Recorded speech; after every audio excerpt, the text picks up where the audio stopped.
Hey team, welcome back to another episode of the Strength Game Podcast. I'm your host, Nick O'Brien, and this is episode number 99. The Strength Game is a weekly podcast dedicated to discussing all things physical culture with the coaches, athletes, iron enthusiasts, and experts deeply embedded in the strength game on both sides of the profession, both as coaches and as competitive athletes. I want to thank everyone who has liked, shared, and commented on the show, who continues to listen.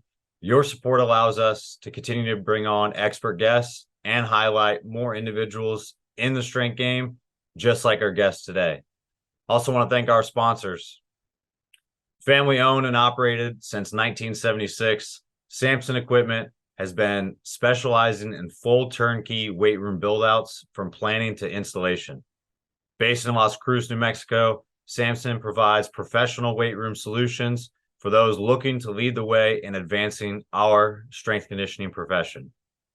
Coaches have relied on Samson as their top resource for all their weight room renovations because they provide the finest materials and design, product customization, and the most reputable customer service in the business.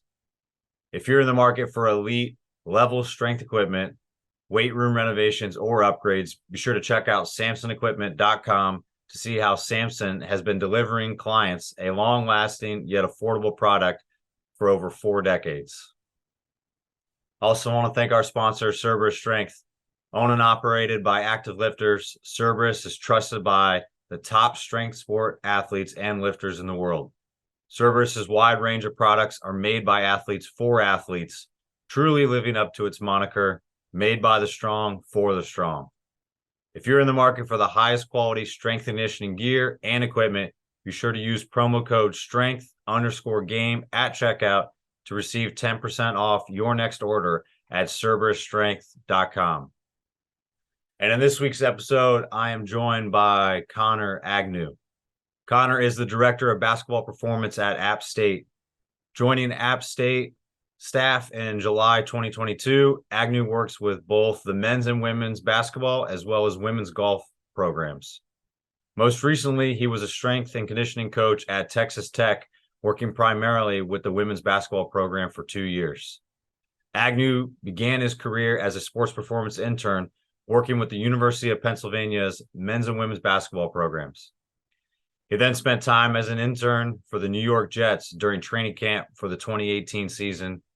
Following his stint in the professional ranks, he spent time at the University of Tennessee, first as an Olympic strength conditioning intern, before working as an intern with the football team, and finally being elevated to a part-time assistant Olympic sports performance coach for the Volunteers. Additionally, Agnew is the host of the Samson Strength Coach Collective podcast. Agnew himself is a prime example of someone who practices what they preach. He was a member of the powerlifting team at Temple University while completing his undergraduate degree. He continues to train, nowadays focusing still on powerlifting, but also blending jiu-jitsu and marathon running into the mix. I'm excited to have him on the show today. So with all that said, let's get in the game with Coach Connor Agnew.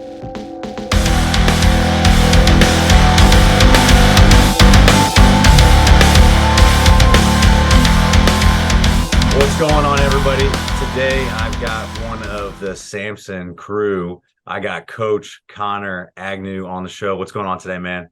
How are we doing? Thank you so much for having me on. As you've been part of the suite of Samson podcasts, it's been really exciting to be invited on to be a guest. So I'm really excited to be here.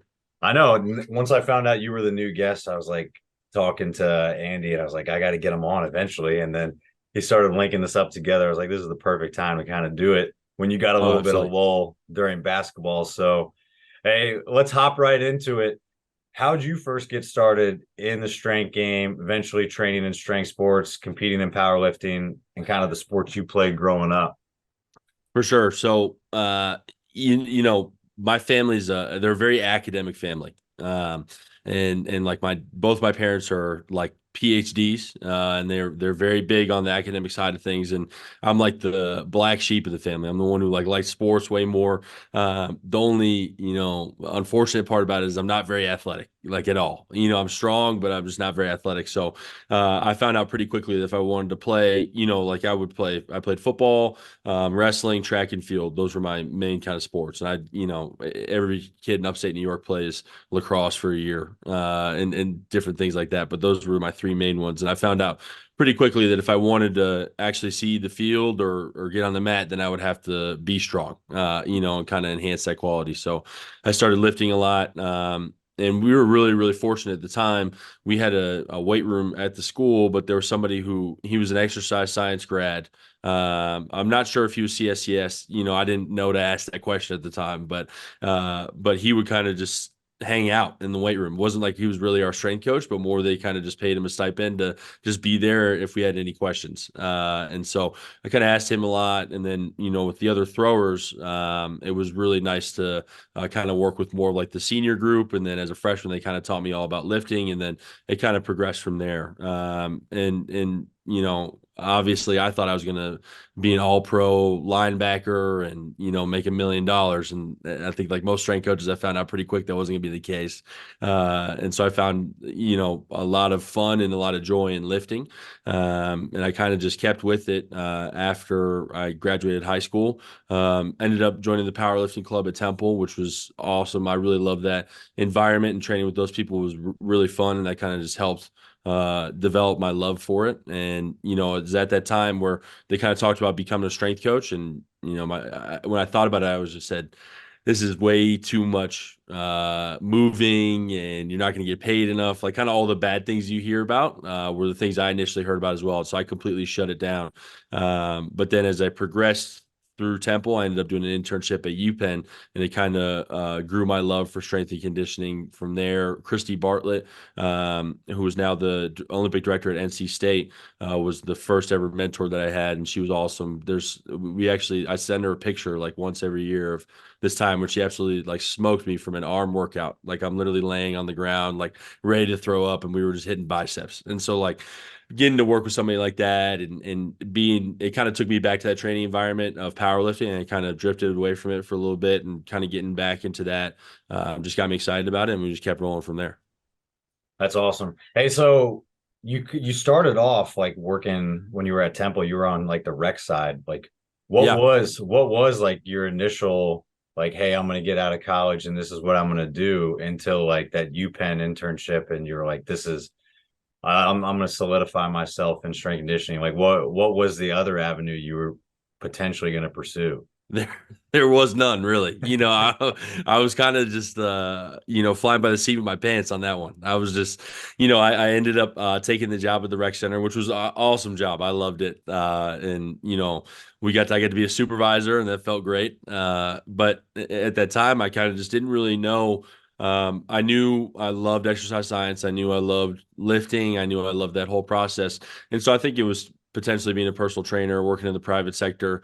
I was a personal trainer there at the time as well at Campus Rec, and that was a fun job. But it ended up being a lot of clients who came over from the faculty because they get a discounted price, and so they'd come over and train, and they didn't love training. They kind of just did it because I think some people got like insurance break or something like that if they used it. And so they kind of just showed up, and I had some great clients, some clients who, I was like, all right, I don't know if we'd ever be friends on the outside of this. But in that training process, I kind of realized, I'm not going to be able to determine a lot of my clients when I initially start, and that's going to be kind of a frustrating process for me. So it kind of forced me to think a little bit more about what I wanted to do. And, to be honest, before the internship at UPenn, it kind of came down between either being a sports psychologist or working in strength and conditioning.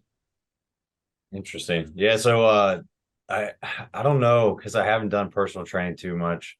How choosy can you be with your clients? Like if it doesn't work, like if they're the ones that are kind of excited about it and they like you as a coach, but it's not mutual, are you just kind of eating that money and you're just kind of putting up with them, or are you actually pushing stuff off? Because it's similar on the college side where we don't really get to pick any of the athletes we work with, but you have to work with them because they're part of that team. You can make their life a little bit difficult if they're difficult to work with. But how'd that kind of work when you were on the rec side, like personal training, like some of those ones you talked about, you're like, I just don't even, Yeah. this isn't worth my time. Well, it was funny because our boss at the time, his name's Anthony Alonji. He would kind of like play matchmaker, like people would come through him and he'd be like, "Oh, I think you'd be a really good fit for this personal trainer." Because we had like, I think 10, 12 PTs on staff at the time, and for Temple, it was a pretty decent size. And so he kind of divvy him up based off of who we thought, who he thought we'd get along with. And then sometimes he was right and sometimes he was wrong, and, no fault to him. But in those, I think that was a really valuable lesson that I learned, from the get-go, was like exactly what you mentioned. There's going to be people I'm going to work with where we maybe won't gel, or our philosophies aren't going to align. And I just had to figure it out. I remember trying to like trade clients one day and the other PT was like, "No shot. I will never let this happen. And I love my clients." And it was like, like I was kind of like, I'd watch them train, and it was like I was like behind like a glass window with my hand on it, just like, "Oh man, that must be so nice." Just like because he had a powerlifting client who, wanted to run 5-3-1, and I was like, "I want that guy." And he's like, "I want that guy too. So you're not going to get him." And so it quickly taught me just that, a lot of times too, in situations where it's not working out, there's going to be something I'm probably going to have to do to change it up, because that person's still going to come in and train. And so maybe if their philosophies don't align, or if we have to find something different, like I used to be really, really against like CrossFit, and now that's like basically what I do for all of my own workouts. So I think it kind of opened me to, or forced me to be more open to other training philosophies, and, understanding that training isn't what I see it to be for everybody else, if that makes sense. No, it makes perfect sense. I kind of was the same way. Like, and I think it was CrossFit, like that for that example too. Like back in the day, I think it was just really where the programming was coming from that really pissed me off, because Yeah. it would get to the small boxes and it would just get bastardized. And it's people that are high level athletes that are pushing it down to someone who just pops in a class that Mm. has no business doing it. But I mean, to your point, exactly, like being able to work with so many different athletes, different clients, and then be able to speak a different language to all of them and kind of give them the right training tool. Because that's the whole point of all that stuff there's different tools in your toolbox that you can use when you need to. There's not a one size fit all for everybody. And you definitely find that even moving from school to school, sport to sport, and stuff like that.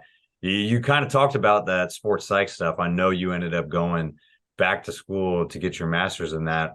What kind of tied the bow on going back to get that, and how does that kind of incorporate into what you do or benefit now being a college coach? Yeah. Well, that same supervisor, who I just mentioned, who kind of assigned the uh, clients, was the one who went to Tennessee.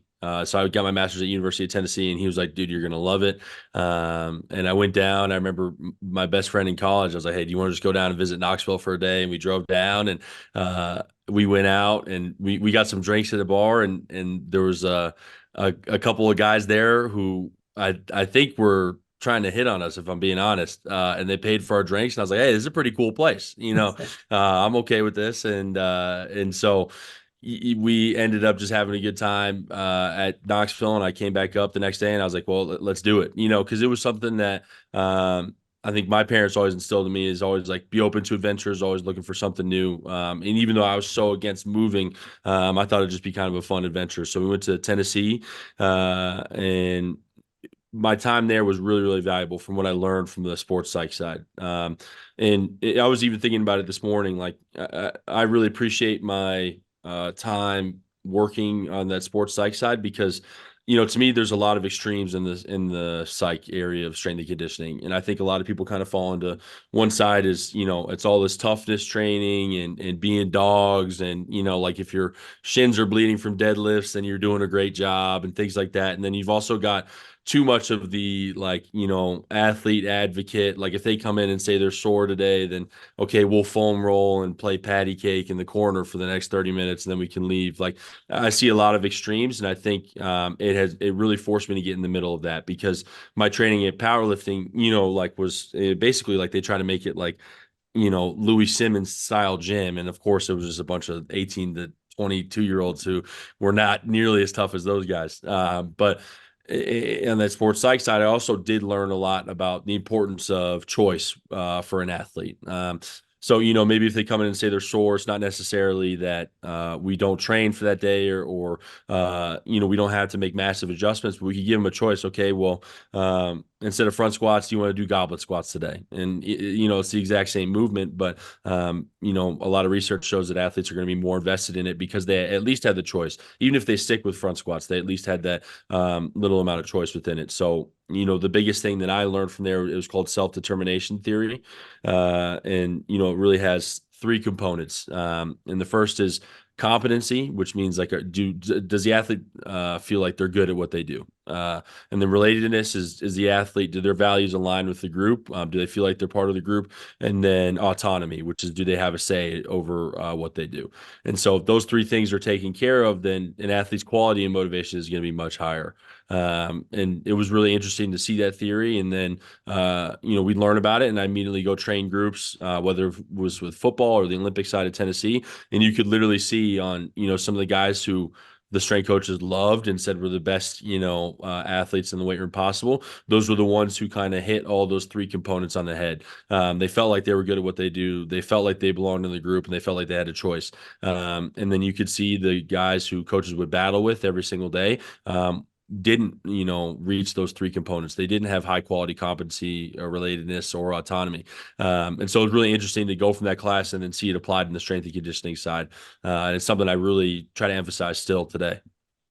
Yeah, that's the cool thing about having like a pretty well structured graduate assistant like program, or even like you're not wearing a GA within the strength conditioning department, but to be able to like go into the classroom and then like take that information and see how it's actually applied in the real world. That, I mean, it's tangible information that you can actually utilize more so than just being super disconnected between what's happening in the classroom, what's actually happening in the weight room, where ultimately you want to be able to use those skills. And so, no, that's awesome. Like to hear about like the sports psych side. And obviously, like a lot of people kind of seem to get those degrees and everything. And it just, they don't know how to tie those together to actually utilize them. So it's beneficial. And I'm sure it probably helped even more so that you were working with multiple parts of like the Tennessee staff. Like Oh yeah. you went from like the Olympic side to the football side, and then you became like a part-time assistant there as well. Like how were the differences and maybe some of the similarities between like the football side, the Olympic side, because now you're on the basketball side. Like, where do you kind of see differences and similarities between like coaching style, the type of athlete, the culture of those sports, having experience in all three of those? Yeah. It was really interesting. And especially being an intern on both of those sides. And then football ended up, I was like, and like they called me a GA, like they didn't pay me. But I just stayed long enough in the internship that they called me a GA. But I worked under Craig Fitzgerald, who's a strength coach of the New York Giants right now. He's an amazing coach, but if anybody knows him, like he's a very like gruff kind of guy, I would say. And it was a really good experience for me working from the Olympic side, where you know, I think on the Olympic side, it's less accepted. I think now it's more accepted, but not to the extent that it is with football, that the weight room is going to be a piece of it, right? In football, the strength staff is like fully integrated. They're at every practice. And I know a lot of Olympic side does that, but I still see you're not going to see a football staff unless they have, a million other teams they can't make it to practice, not go to practice, not be there for all the team meetings, do things like that. Whereas on the Olympic side, it felt a little less integrated. And so for me to see, okay, an environment on the Olympic side where it was more like, okay, let's make it a fun environment for them to come in and train. And not that there wasn't like a lack of accountability or anything, but things were a lot more relaxed, and it was kind of an easier environment to train in for those athletes. Whereas on football, it's, strength is going to be king, in my opinion, in football. If you're lined up across with somebody and you're stronger than them, then you're going to beat them, and that's not the same to be said about basketball, tennis, anything like that. And so I think it's been more integrated into the actual sport of football. So you would see guys come in and it was a little bit more intense on that side of training, I think. And so the balance between the two really just depended on the coaches I was working for at the time.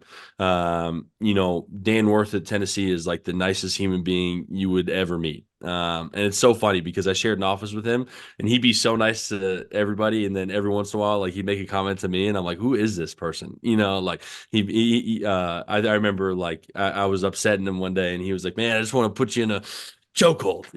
It's like, all right, they came out of nowhere. But working with both those sides, I think the coaches was what really made the difference. But ultimately, at the end of the day, like I don't think there was a massive change besides for programming and the coaching style between the two. I think it was just to me, it just felt more like football. It was like, okay, we're gonna lift. Like this is part of the process. There's no ifs, ands, or buts about it. We're on the Olympic side. It felt a little bit more like we're trying to like convince them to buy into the weight room, if that makes sense.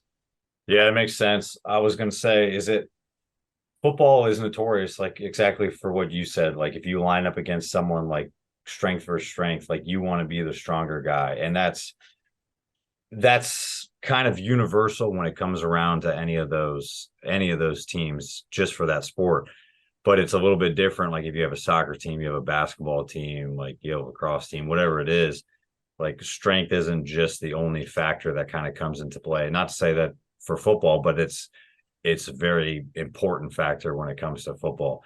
You think it's a lack of like explanation on our strength coaches part, or is it like a lack of buy-in for like a sport coach's perspective, like actually communicating with Olympic athletes that like, hey, the weight room is important. It might not be as important as football, or we're not going to train like football, or is it just specific? Is it just based off what the coach thinks is important?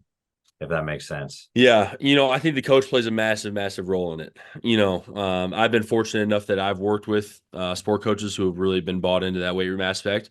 But I speak with other strength coaches and I see a lot of times if their coach doesn't really support it or if they're not super bought into it, then lifts get canceled. It's kind of one of those things that kind of goes out the door. Or if we're in crunch time, like it's going to get moved around or it's not seen as super valuable. And then I think that kind of digs into that process for the athletes to say, okay, if our coach, like, if our coach is okay with missing a lift today, then like, why should I really be that bought into it? So I think the coach plays a massive role in it and how much they kind of hype it up. But then I also think it's kind of trending away from that from what I've seen, just because now I'll talk with high school recruits and, my first a question I always ask them is like, okay, are you training? Like, what are you doing to train? And a lot more people are saying, well, we have a high school strength coach now, or we have, a personal trainer that I work with. And it's just been more frequent. So I think slowly that divide is kind of changing and it's coming together a little bit because I think social media has really put out the importance of lifting. And you see guys like, even athletes on my team know Vernon Griffith, for mobility stuff like things like that are becoming more common knowledge. And so I think it's just because if you look at the origin of strength and conditioning, it started with football. So it's just more time in that side. So my hope and my belief is that it's kind of changing a little bit. Yeah, I think it is starting to shift a lot more too. I think just with the accessibility of being able to see these coaches, and then now that like pretty much, I don't know if I'd love to know if every single college, like from every single level, NIA all the way up to Division 1, like bowl eligible. I wonder if every single place has a full-time strength coach Yeah. because it's starting to get to the point where, like you said, like high school is now starting to trickle down. Like there's always been private coaches and things like that, but a lot of travel teams that are actually and AAU teams that have their own strength coach. So you can be in high school, and if you've got money and you got someone that really wants to invest in you, you might have an AAU strength coach. And this is not even like skill based. You might have a high school strength coach, and you might have like a personal strength coach. So Insane. like all those like competing factors that come in, have you dealt with it? Like, because basketball is very unique. There's a lot of individual side to the sport. Have you dealt with it with some of your recruits coming in, or even some of the guys or girls that you've had so far, where it's like obviously the autonomy we talked about, like playing in part, but with them saying, hey, this is what I do. I want to do this, like, and like hardcore. I want to be part of this. Like, how flexible are you with the programmings, and have you seen that kind of pop up a little bit more as you start to advance in basketball? Yeah, I in basketball, like you said, it's a very specific sport, and um, I think baseball is the worst one, where it's you just play baseball year round. But then basketball is coming in pretty close as a second, and we'll have athletes come in and they'll say, "Hey, I really want to do this specific thing, or this is what we train, this is what we do at home," and it's like, okay, that's great, but I think the reason I'm comfortable saying that we're going to train with how I want to train is because it's so simple. I don't really do anything that's super complicated. Like the craziest I get is like a bastardized version of triphasic, and that's really it. And so I think when we have those conversations, what I kind of tell them and how I operate with it is when we're lifting in a team setting, we're going to be doing the programs that I have. And there is specialization within it as well. There is choice within it too. Like we had 3 different squats going yesterday, but ultimately, like when we're with the team, that's how it's going to kind of look. But now, if you want to come in for some extra work, that we can do whatever you want. I don't that doesn't bother me at all. So like in off-season training, it's Monday, Tuesday, Thursday, Friday. If somebody comes in and they're really big on the kind of the corrective exercise side and mobility side, then we'll do that on the Wednesday. But if they like CrossFit more, then we'll do some CrossFit workouts on Wednesday too. So I kind of just try to tell them, within the team setting, we're going to do what I think is important because I've seen it be successful with athletes. And I've seen them grow stronger and get better. And on the men's side, luckily enough, you have transformation pictures. You have all these things that you can show the athletes and say, here, look, this is what we can do with the program that I'm providing. And then kind of get them bought in from that standpoint. And what I like about staying simple is that it's easy to get bought in because, in 2 months you could go up 15 pounds in your back squat. And that's just something they can easily see is, okay, I've gotten stronger on this. I might have hit, 315 for 5. Now I'm at 330 for 5 within 2 months. So I usually don't have a massive issue with that. And yeah, luckily enough within basketball, I don't think it's a massive, massive issue. They're not like junkyard dogs in the weight room. They're not begging to come in every day and do that type of stuff. Is there anything else you do besides kind of keep track of some of their increases or maybe some of the transformational pictures, stuff like that, that you think kind of helps buy some of those guys that are maybe either on the fence or kind of bring guys over that are maybe a little bit hesitant to like do the team program? They might come in and like kind of be lackadaisical when it comes to the team program and just kind of they're complacent, they get by, but they're the first ones to come in and want to do their own thing and like just blast their arms on those Yeah. extra days. Is there anything else you've seen that kind of benefits and helps you reinforce the aspect of like the program that you can provide aside from like those numbers and those pictures? Yeah, the NFL combine, or sorry, the NBA combine testing we do is a big one. So we'll put them through like a full NBA combine, like 3 to 4 times per year, just depending on how much we test. And that those numbers specifically help. We could show them, hey, X put on 2 inches on his vertical over the summer, and he was already jumping.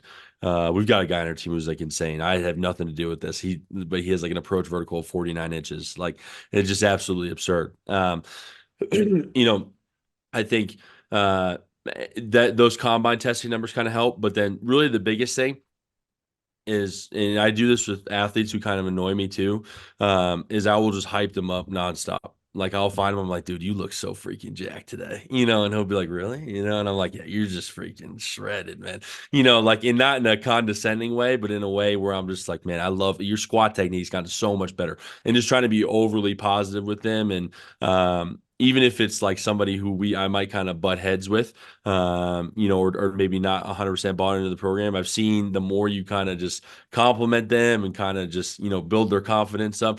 Usually they're kind of like, all right, this is not that bad of a place. Maybe I'll give a little bit more effort here. We've got players I've worked with in the past who hate lifting. It's not like they really want to do their own thing, but they're just, I think that element of choice again was a really big one for them. And they've worked with strength coaches in the past who've kind of said if their lower back hurt, they would say, all right, like we're still going to back squat. And so I put him on a plie squat with a dumbbell, and all of a sudden he's like, yeah, my back feels way better. And just small daily instances to kind of try to build that relationship, I think, is what has really helped me the most. But a lot of compliments, just like I'll make them be like, dude, flex that bicep real quick, and they flex. I'm like, come on, man, you freaking jacked, and they're always like, okay. Yeah, that's a good way to kind of do it. Just pump their tires a little Yeah. bit too, and get them going. Yeah, I wonder if some of those, especially basketball athletes, because like everybody's heard of like the Kevin Durant like NBA combine like Yeah. story. So there's plenty of basketball guys that probably they're like, well, he's one of the best players of all time. Why do I have to train if he doesn't have to train? You're like, well, yeah, Yeah. there's a big difference. But I think a lot of, like, to your point, a lot of those players have probably gone through a strength coach or had someone that worked with them in the past that was like, this is what we're doing every day. Like you have no input on it. Like, I don't care if you're sore, you're doing this. And it probably turns them off to the whole idea. So they feel like they're kind of getting played, and it takes a lot longer for them to kind of trust in the process. And especially if you're at a college setting and you've had multiple coaches kind of come through. When I was at Fresno, the seniors on the women's lacrosse team, I think they had 6 strength coaches before I got there. It's insane. So like the process of like trying to get them on my side initially in the beginning when they thought, oh, well, he's going to be out the door in a couple of minutes or we're not going to like him. Like they had so many mixed feelings about it. And it took a while to kind of like get it settled. And they were very confused like the first 2 weeks when I didn't do anything. I Yeah. just watched. I was like, I just want to see what you guys have been doing because I need to know before I Yep. start like coming in and putting like the hammer down. So it's interesting to kind of see, like that's where the psyche part of it, like that's where the sports psych comes into it too, like being able to play to those players and understand like where they're coming from and why they don't like it, or maybe there's something that kind of put them in a position to not appreciate it or not want to be bought into it. And it takes a little bit more work and individual kind of strategy on your part to figure out what it is for that specific athlete to kind of get them more on board. And it's not going to get to the extreme. Probably you're not going to wholesale flip someone Yeah. No, that no hates shot. it and then they're the last person in the weight room and they become the first. I don't think that happens too often. No. No, but like you said, I do think there's a certain element of meeting people in the middle. Uh, like that player I was talking about, like here's the deal. If I write a weight on the sheet, he's going to go 10 pounds lower. Like I just know for a fact. And so I could get upset with him and I could say, you have to do the weight on the sheet. Or, I mean, he's a funny dude. Like he's the funniest guy on the team. If you check any team video, everybody talks about how funny he is, right? And he's one of our like best players. Like he's a key piece of the team. And so he has to lift. Like there's not like, I can't like just say like, oh, this guy's, like not super valuable to the team, which everybody is, right? And so why don't I just put the weight heavier on the sheet and then he ends up doing it 10 pounds less and he's doing the weight that I want him to do. And like I laugh with him about it. I'm like literally like I'm like, oh, it says 70 on the sheet, you got 60 over here. And he's like, yeah, he's like, I just wasn't really feeling it, CA. And I'm like, that's fine. Like, and I was like, but I wanted you lifting 60s today. And like we'll kind of joke about it. And again, I think it makes it kind of a better environment because it kind of removes that control aspect, right? In his mind, he still has a choice. He's still going 10 pounds lower or whatever, but it's still the weight that I want him to lift. And he had a really successful offseason, changed his body to the point where he says he feels way better. And I think to me, like it was even interesting yesterday. I kind of don't like, especially in season. I let the athletes kind of do. I let them have smaller conversations on the side. Now, if we're having a giant circle kumbaya, like I'm gonna break that up, right? But I'm not like a strict like sets and reps. I'll blow my whistle when we're ready for set 5. Like I let them flow through it. Like that team is 9-2 right now. Like it does like ultimately I think what a lot of strength coaches think comes down to winning, like is like this discipline aspect and everything. And I think it really is more than just this, like, okay, is everything kind of like militant, or does everything look super clean in the weight room? Or if I had a mentor come in, would they be happy with how this weight room looked? Because I think that's kind of, are you happy with the results that you're getting as a strength coach? And I am. And our guys like coming in, and they like coming in to train. It's the same thing with our women's team. And I think that's a really important aspect of it too, is meeting people in the middle, and being okay with letting go of some things in your head you may see as like an elite weight room, or like the optimal training environment, right? I think some of those things are a little bit overrated in my opinion. And then what you said too about strength coaches constantly changing, every time I make an announcement to the women's team, they think I'm leaving, like just because of how many strength coaches that they've had. And I think that's the tough part too, is because I was at Tennessee, I was at Texas Tech. At those places, I was allowed to be hyper focused on one team. And then now here, I have men's and women's basketball and women's golf, which is still, compared to other strength coaches at this level, specifically in the Sun Belt or and kind of lower major schools, like that's still a really good workload. Like, that's and so I think that's kind of more of a structural thing within strength and conditioning too, is that people don't hire enough strength coaches. And so then if somebody is telling me, and it's my sixth team for the day, and maybe eighth lift, and they're telling me their back hurts on back squat, yeah, I would definitely just be like, okay, we're still back squatting, because I don't have the bandwidth to deal with this right now. Whereas when I have three teams, or when I had one team, I would know the people on a better basis. I would also know, okay, is this person trying to just get out of back squats? Is their back actually hurting? Is this a chronic issue? Do we need to make kind of sweeping changes within their program? So I think that's a valuable piece too, is I do have more time to work with these athletes, and I can be more focused on what their specific needs are. Yeah, that's a great point too, because I think a lot of administrators, maybe sport coaches, or people that are not support staff, like specifically in athletics, like strength conditioning, like I don't know, academic advising, and probably fall into that sports nutrition, sports medicine. Like you need to have some bandwidth, and you can't be overworked. If you get overworked and you have multiple teams, which lower division levels, like you end up having a lot more teams. You To save yourself and to have some longevity, you kind of have to keep it more simplified, and I can't think of a better term, but you kind of have to water it down a little bit, Absolutely. because if you want to be able to have those conversations with specific players that are kind of bugging them, like something's bothering them, or it's one of your better players that like really needs something specific, like they're coming off an injury, you got to get them back. Like you have to have some of that bandwidth to be able to kind of make those adjustments on the fly, because you can't just set aside all your time for one player when you have another 59 in the weight room or whatever it ends up being. And if you're running multiple sessions back to back to back to back all day, you're splitting up groups and different things. Like there's no time to set up. You need to be able to like have some time away and to prepare. And I'm hoping that the more the profession gets to the point where it's manageable teams, so that you can actually do that, because I mean, I come from a military background, and then like how I run my sessions, it's not always on the whistle. It's not always like super high structured, but the more I know I plan ahead of time, the more I'm Oh yeah. prepared to be able to deal with something that kind of pops up on the fly. And I would rather be able to spend the majority of my time actually preparing for a lift, because a lift is an hour, maybe Yep. 75 minutes, 90 minutes, whatever it is. Like I have all the time in the world on the front end to kind of brief and be ready and set up, and on the back end to kind of break it down and then debrief and figure out what went right, what went wrong, so I can kind of improve for the next time.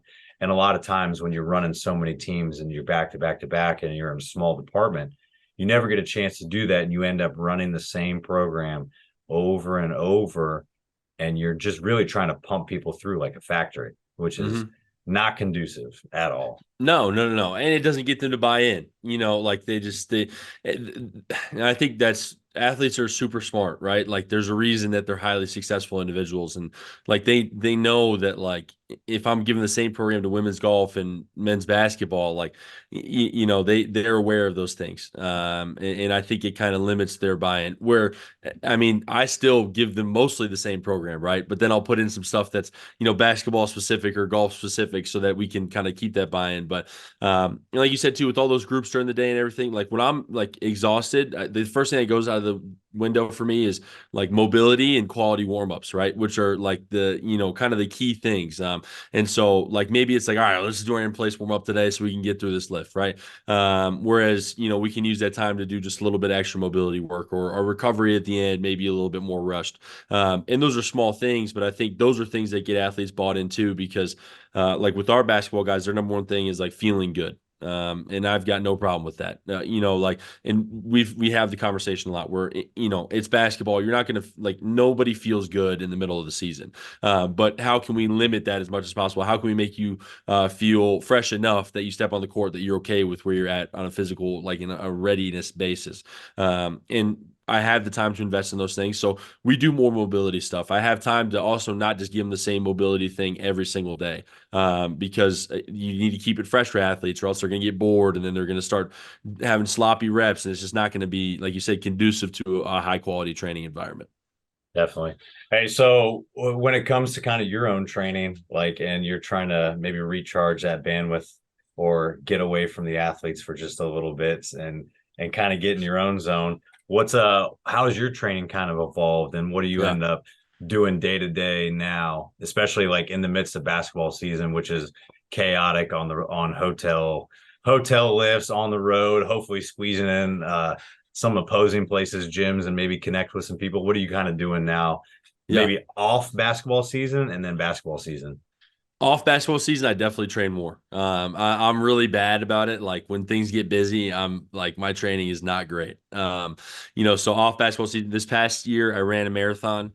I compete in jujitsu. I like to do different things, because I've been lifting seriously since I was 12 and I'm 27. So it's 15 years. Like, and everybody listening to this podcast is at the same level, right? But I have horrible ADD, like horrible. And I just absolutely cannot do the same stuff over and over again. Like I spent my time in powerlifting and that was really fun, but linear periodization for me, like when I know I've got 30 minutes to work out and I'm like looking at the bar for back squat, I'm like, man, this maybe not today, so I've kind of transitioned more into like a CrossFit type of deal. So I'll do a ton of like AMRAP workouts. Things are like in 20 minutes, can I get my heart rate up? Like my absolute favorite workout, I'll hit this at least 2 times per week, is just a quick complex. It's 3 muscle cleans, 3 push press, 3 front squat, and then 10 calories on the assault bike, and then going for 10 rounds and just see how quickly you can get it done. My training is definitely more based around, and it's not checking a box because I still like it, and I'm very involved in the process of training. But it is like, okay, I know I have 20 minutes today to get this done, so here's what I'm going to do. I'm going to do this quick and get through it quickly. I don't like powerlifting was fun, but I did not like spending 3 hours in the gym and resting for 8 minutes in between sets and getting out of breath from doing like a set of reverse hypers, and all of a sudden I can't breathe, and like everybody in there has a CPAP machine. It was fun, we were all super strong, but it to me, I think especially with basketball too, for the athletes to see, I think it's important for you to kind of train and be able to demonstrate exercises really well, right? And like in those peak powerlifting days, like if you had asked me to do a death drop, I'm pretty sure my kneecaps would have shot across the room. Like, and there was just no shot I could get those things done. Whereas now I try to focus a little bit more on those things. But ultimately for me, it's about having fun. Like I love going to jujitsu. The marathon training was really fun. So I kind of just change it up a lot each year. And this year I will be getting more into powerlifting. I think my boss and I are going to go try to get starting strength certified down in Wichita Falls. So we'll be back in the swing of it. But I'm excited for it this time. Nice. No, it's cool to kind of not really bounce around, but be able to try different things and kind of put more tools into your toolbox and Yeah. and be able to kind of be your own test subject and go through those things. And I think to your point, being able to demonstrate everything is super important, especially if like basketball, if you're trying to get guys to buy in, if you're trying to get some of like your women's team to buy in, being able to like execute it well and like hear them in the background, like, oh, like Yeah, I yeah. I think I think for the most times, like with some of my new teams, like they would see me like squat, like just with the bar, like to show like tempo for the depth, or this is the gauge, and they're like, "What the hell?" I was like, "This." That I was like, "This is what you should be doing." They're like, "I can't do that." I was like, "Well, we're gonna get there." Yeah, So being able to maybe not demonstrate everything, but being able to be proficient in enough of it that they're like, that's immediate credibility. absolutely. You could talk about being an athlete in the past, like you can kind of hide what level you played at or what it is, but if you can't do it now or have someone that's going to do it, especially like for you with basketball, unless you have like an intern that's like great and you're going to talk to them about what to do, like you need that in your back pocket. It's super 100%. important. And the nice part about basketball is that like my like minimal strength that I have now to them is like Herculean level. Like they can't believe it. Like I'll overhead press like 225, and they're just like, I've never seen anything like this before in my, like their minds are blown. And then I'll think back to the football weight rooms, and like like you see the videos they post over at Army. Like how strong those guys are, and it's just funny because like even like literally on RDLs, like I'll hop in, I'll train with the guys every once in a while, especially if it's a small group, it's like two or three. I love lifting with them, and because again, it's that credibility piece. Like they'll have 185 on the bar for RDLs, like and I'll do them super fast, and everybody's like, I can't believe I've never seen anything like this before, and I'm like, yeah, you're just a basketball player. Like I say, I'm not that strong, I promise you, compared to that. I know, but to them, it's so different. I think that's probably one of the big disparities too with like some high level football places, because you get some guys that played in the NFL or they played high level college football. There's also the inverse of it too, where there's people that are at schools that are really successful coaches, have really successful programs that might not even played at a high level and definitely can't do anywhere near close to what those guys on the team are still doing. But you'll go to some places where you've got you've got strength coaches that are just outlifting the entire football team. Which Yeah. Oh yeah. so there's no real formula about how you have to do everything, but it is definitely important to be able to kind of demonstrate. It's you're kind of on your own island, like as a basketball strength coach, like being on the road and kind of a lot of places now, even mid-major and like some of the big programs obviously have their own facility, have their own practice time. Like you're at the mercy of the coaches, but you're kind of siloed in some Mm. ways. As you kind of feel like that kind of has happened at some of the basketball places you've been at, and if that is the case in some places, how have you been able to kind of like stay connected in the profession, kind of stay connected with some of the other like strength staff and obviously maybe not lift by yourself all the time since you're on that island. Yeah, you're 100% correct. I mean, you know, every basketball position I've had or every basketball school I've gone to, their weight room is completely separate because you're the only other person you might know is the volleyball strength coach, and it does get isolating for sure.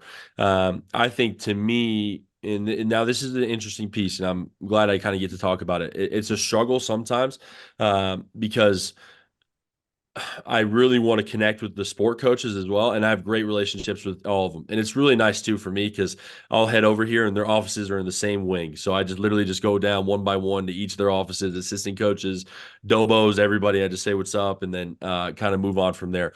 And I've developed good relationships with them. But like on the strength side, like you're always going to be the strength coach, no matter what.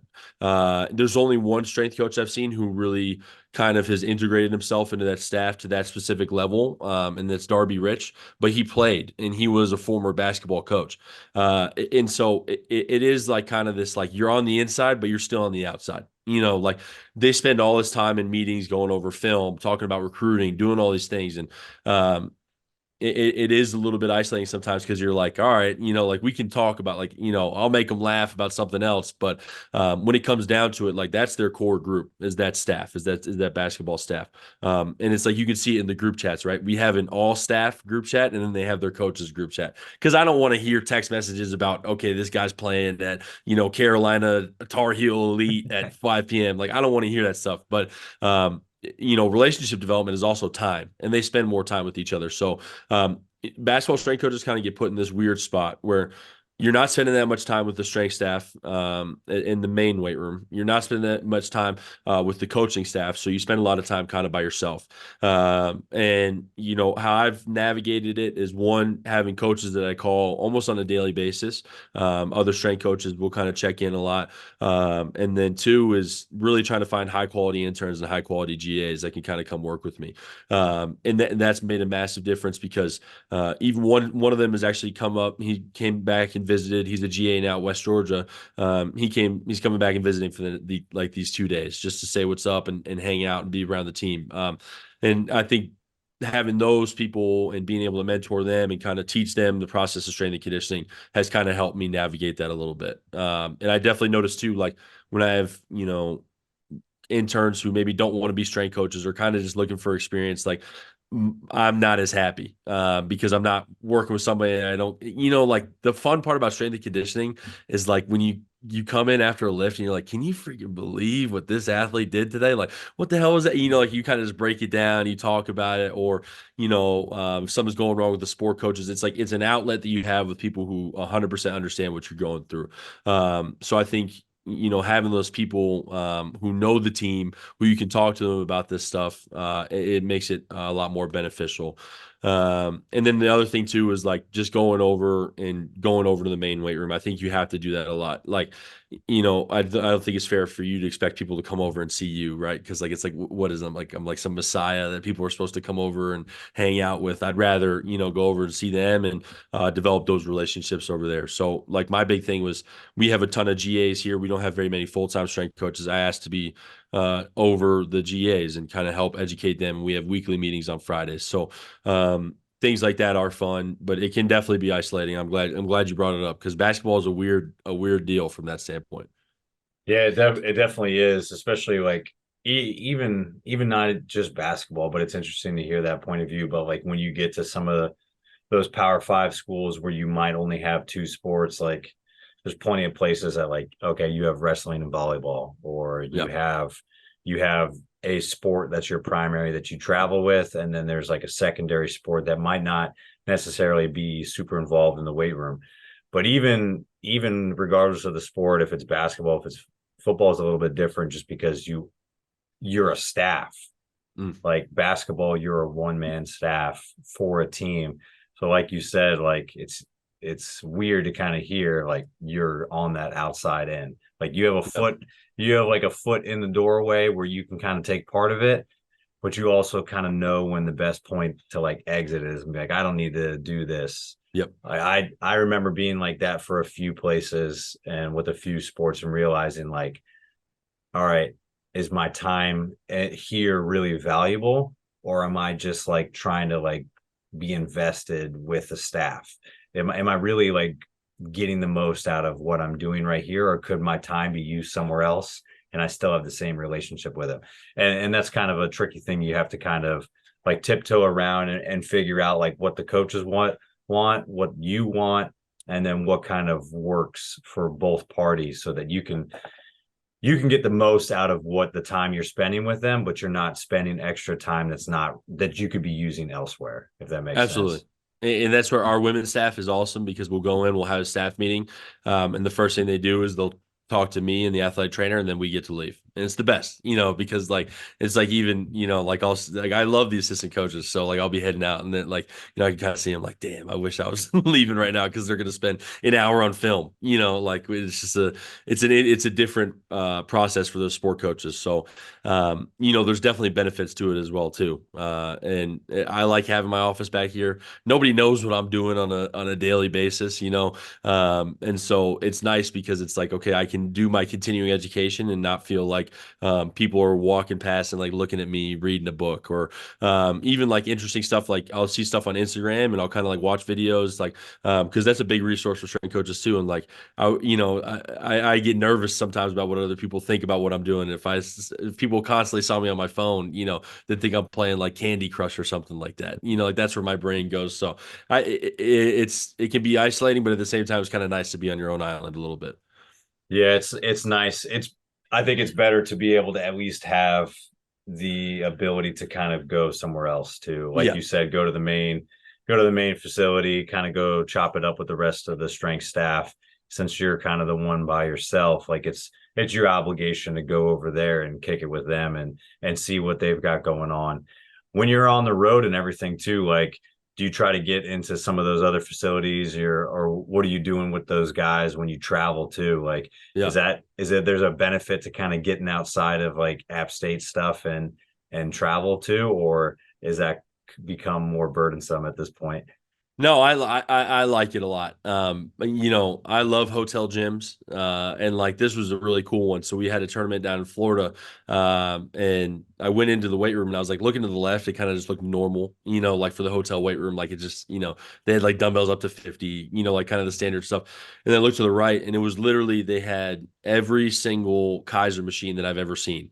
And it was just insane. And so it was cool to kind of train out of that environment. And how we operate on the road is we have three walk-ons and two red shirts, and so they lift with me. And then everybody else kind of does their own thing. I like to keep things as simple as possible, and this is my opinion. I don't like lifting on game days. I don't like making lifting kind of more of a main thing on a day when I think game day should be more important. Now, that's how also what fits my schedule. So that's a whole different avenue you can go down with basketball. But we'll train those guys, and you develop a really cool relationship with them, and it's fun because depending on the hotel gym, that'll kind of determine our workout for the day. Like the time they had Kaiser machines, I'm like, all right, everybody's doing drop sets because this is like, when are we ever going to get this opportunity again? And it works out super well because a lot of those guys are going to be mostly hypertrophy guys, and so it's easy because we can do a lot of that work. And then other facilities like talking with other strength coaches, I think is a really valuable piece too. In basketball, I think everybody kind of knows you're a little bit isolated. So that's definitely the sport where I've seen strength coaches will talk to each other way more during warm up. So they'll come say hello to each other, things like that. And it's fun because like our weight room is right off of the court here. I'll have people come in and, I'm visiting teams, like they'll practice day of or do shoot around. And their strength coach will come in and say, "What's up?" to me. And so I've had a lot of good conversations just in the weight room here. And then when I travel on the road, I'll kind of try to look for the other strength coach, see if we can talk to them. Because first of all, everybody knows everybody. So like the first thing you do is you list out where you've been, and then you talk about, okay, who you know from where and how they know each other. And so that process is always fun, and it kind of is cool because especially when it's conference games, you see those coaches over and over again, and you develop a good relationship with them. And so that aspect is fun for me. I'm not a big like, oh, we're competing today. Like, I hate you. I don't want to talk to you. Like, it's so lame, in my opinion. Like, like you and I do the exact same job, like, and we work with very similar coaches, I'm sure. So, why don't we talk to each other, and why don't we try to see if we can develop a good relationship? Now, like when the game's going, I do get like that, but as soon as the game's over, when the clock hits triple zeros, I'm a lot nicer. There you go. Hey, that's it's a good thing to do. I've always enjoyed like traveling and kind of getting to meet other people too. Yeah. It's fun. And I know now kind of hosting like the Samson Strength Coach Collective, you get to meet a lot of coaches like through that, whether it's, well, obviously it's virtual, but it's still a great chance to kind of chop it up with different people and meet different people, like kind of trace your lineage and see where you guys have connections. What's kind of the biggest thing that you learned thus far, kind of hosting that Mm. podcast for them? Like what's something maybe you didn't expect taking over the realms of like the realms of that and actually getting going as the host? It's a really good question. I think the biggest thing would be that no matter uh no matter the coach's philosophy, you can be successful. No matter what your periodization, whatever that is, you can be a successful coach, right? And so I don't really spend a lot of time on that podcast really talking about sets and reps and things like that. I think what I've learned the most is that each coach has their own different style, and they found a way to kind of make it work. Seth Thompson came on, he talked about reps are your reputation. Whereas my philosophy is, of course we want good technique, but I don't think reps have to be perfect because no movement on the sport is perfect. So, in my opinion, it's kind of a good thing for people to go through kind of like some of those grindy reps you talk about, or maybe not necessarily 100% perfect technique. But then that's forced me talking with these other coaches to be more open about my philosophy and see, okay, where are areas that I can grow within. For me, it's like, dude, it's like free continuing education. It's the best because I get to talk with these coaches, and then like I have their number, so I'll text them and ask them like questions on top of that afterwards. Like, okay, hey, you mentioned this, like, what was a good continuing education piece you did to learn more about this, or how do you implement that? And we can kind of talk about that a little bit more. So, maybe not even necessarily like there's one massive thing I've learned, but I just learned so much through talking with other coaches and just getting to hear what they think is important and then what's led to success for them. Like I can think about, I changed our warm-ups up after I talked with Jason Martinez at UNT. Things like that have been really fun for me just to be open and be able to talk with these other coaches. Yeah, definitely. It definitely challenges kind of your point of view when you have a conversation with someone and they've developed their philosophy in kind of a completely different way. And you get to talk to them and like poke and prod and try to peel back some of the layers. Yep. And then you get to question your own stuff. Like, why am I doing it this way? It might solidify some things after you try it their way. And it's like, all right, well, I really like what I've got going on, but that's a different point of view. It fits what they're doing.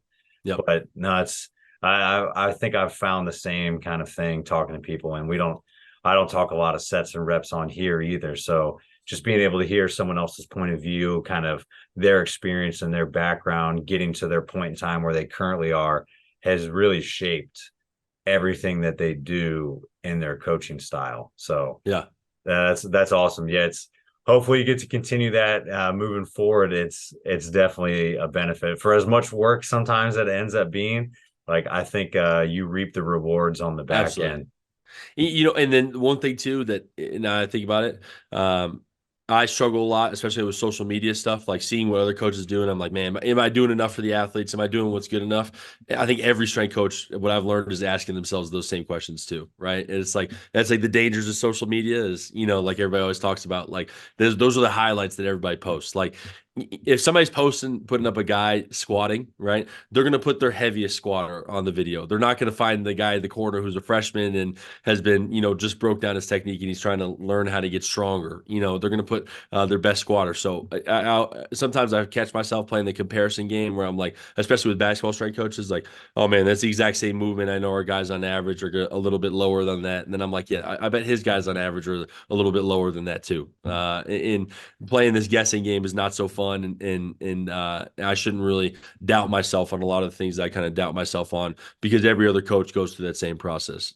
Right. Yeah, you don't want to do that and kind of compare because Yeah, at the same point, then you're going to end up jumping ship and exactly. you're going to throw off everything. You don't really know what is actually working or what's maybe not working as well. You just have to make those subtle changes and kind of do your due diligence to see what works. But I think you're exactly right. Like social media has got its benefits, it's got its drawbacks, but it's a tool. So Yeah. you can abuse it. Just like if I take four ibuprofens, like I feel okay. But if I take 40, I'm probably taking a forever nap. Um, so yeah, it's a tool. It's a tool. So making sure that you use it in the right manner is super important. So no, that's a great kind of point of view. So hey, like any good training session, Connor, we end the show with a finisher. All right. So it's not an AMRAP, but I got 4 quarters, 4 questions, and overtime at the end. So you I can take love your it. time on any of them and expand, or you can go rapid fire. But you ready? All right, I'm ready. All right, here we go.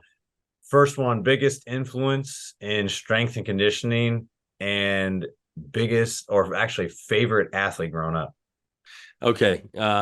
Favorite athlete growing up would be Zydrunas Ilgauskas, Miami Heat. That was just a big white guy who played basketball really well, and that's who I wanted to be. So definitely Big Z. And then biggest influence from a strength and conditioning standpoint, I would have to say my mentor Dan Worth at Tennessee. From just spending a year in the same office with him and being able to learn from him was amazing. And the things that he taught me were fantastic. Nice. Second one I got for you. When you're not training, you're not in the weight room walls, what are some of your hobbies that have nothing to do with strength conditioning? Oh, for sure. Jujitsu is a big one. I love jujitsu. And I've got two dogs. Spending time with them and my fiance is really I'm a homebody. I hate going out. I don't like, if I could spend every day at home, I would be the happiest human being on the planet. And then, man, I'm trying to think. I do like some, RPG video games. So I just finished up Breath of the Wild with Zelda, and then now I'm playing the Harry Potter game. So There you go. yeah. Hey, so we kind of touched on it in the beginning, but I don't know if it's changed since then. If you weren't coaching in strength conditioning, what do you think you would be doing as a profession right now? Oh man. I don't know. They're building a big parking deck behind our facility right now, and I see construction workers, and I'm like, man, I think I would love that job. I really do, because just being able to see a project get completed, right, and being physical, I think potentially it would work within construction. Or I love landscaping. I would do that every summer when I wasn't in school. So I probably one of those two. Yeah, those are some big transformation pictures for sure. Yeah.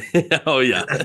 Hey, so if you're setting up an ideal training day for yourself, if you got the whole weight room to yourself, what is playing on the speakers and what is your go-to post-training meal? Okay.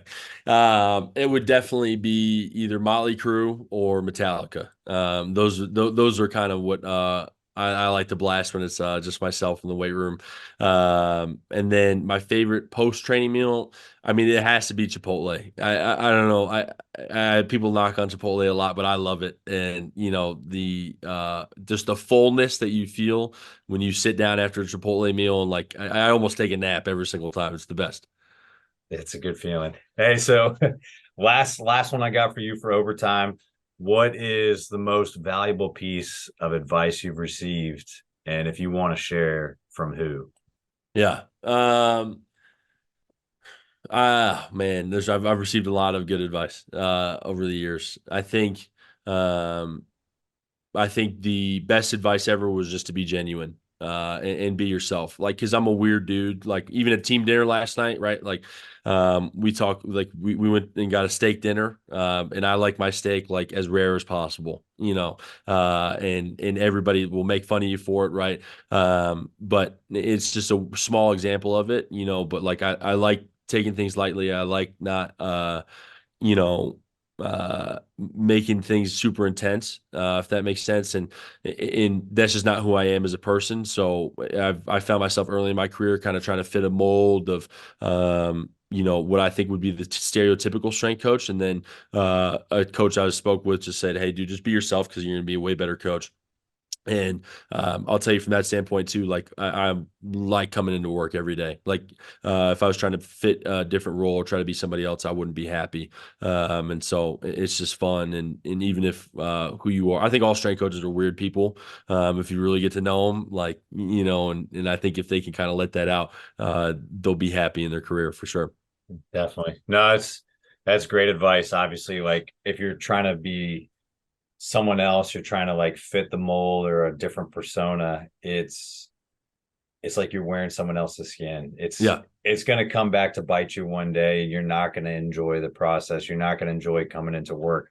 But if you're yourself and you really like what you're doing, like it makes that so much easier, especially if you're a homebody like yourself. Absolutely. Absolutely. It's work and home. So I got to make sure I like both. Awesome, man. Hey, well, for anybody that's got any follow-up questions for you, want to follow App State basketball this season and see what you guys got going on, where can they get a hold of you to follow up and follow along? Yeah, so I'm most active on Instagram, and this is me being authentic to myself as well. I post on TikTok, so you can find me on either one of those. It's Strength Coach Connor. That's all it is. And then if they really really want to email me directly or ask a question, it's Connor Agnew SC@gmail.com. Awesome, man. Well, like I said, it's great to kind of finally meet and get you on the show. Oh yeah. So I'm excited. I'm excited, and I'm appreciative that you came on today. And good luck with the rest of basketball season. Hopefully, you get a little downtime for the holidays, man. Oh, for sure. We'll be getting after it on the holidays for sure. So I appreciate you having me on. Thank you so much. Awesome, dude. I'll talk to you soon. Yes, sir. That's it for this episode of The Strength Game. Thank you again to this week's guest and to our sponsors. Be sure to connect and keep up with our guests at the links in the description below. Remember to subscribe to us on Apple and Google Podcasts, Spotify, or your favorite podcast provider to stay up to date on all future episodes. Also, check us out on YouTube and CoachO'Brien.com, where you can find all the video versions of these episodes, as well as show notes, episode schedule, and much more. Comments, ratings, and reviews are always welcome and appreciated. Thanks again for tuning in, and be sure to join us next week for another great episode of The Strength Game.